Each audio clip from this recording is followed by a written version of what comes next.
presented by Lovely Films Production.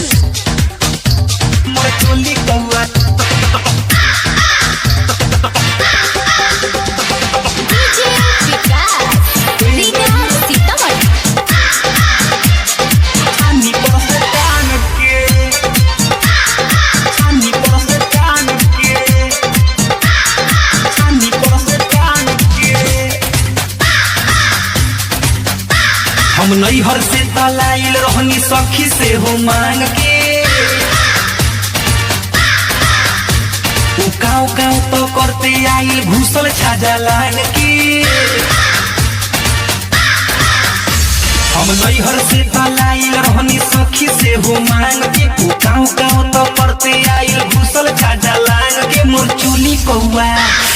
चोली कौआ ले गई छानी पर से टांग के। मोर चोली कौआ ले गई छानी पर से टांग के। तोर चोली कौआ ले गई छानी पर से टांग के। मोर चोली कौआ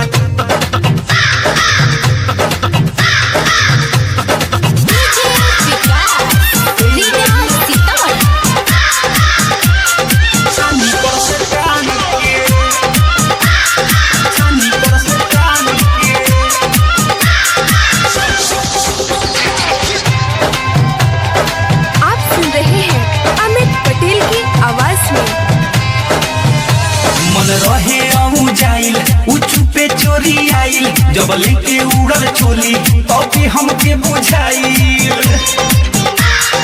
ए सखी मन रहे जाइल चुपे चोरी आइल जब लेके उड़ल चोली तभी हमके बुझाइल। सब घीच घाच के लमरैले बा कपड़ा लता धान के रे दादा। सब घीच घाच के लमरैले बा कपड़ा लता धान के। मोर चोली कौआ ले गईल छानी पर से टांग के। मोर चोली कौआ ले गईल छानी पर से टांग के।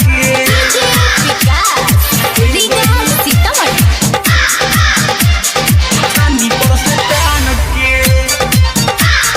छानी पर से टांग के। छानी पर से टांग के। अभी चोली नया यही से आवे माया लेके भागल बा दिल्ली की गइल मना गया। अरे कहाँ ले गइल दादा। अभी चोली नया यही से आवे माया लेके भागल बा दिल्ली की गइल मना गया। सैया तो घर में सुतल रहले खाके गोला भांग के।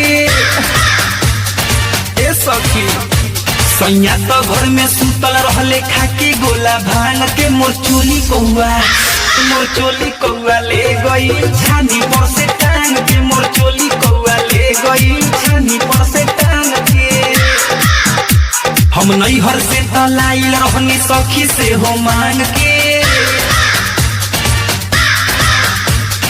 काव काव तो करते आइल घुसल छाजा लांग के। हम नैहर से तलाइल रहनी सखी से हो मांग के काव काव तो करते आइल घुसल छाजा लांग के। मोर चोली कौआ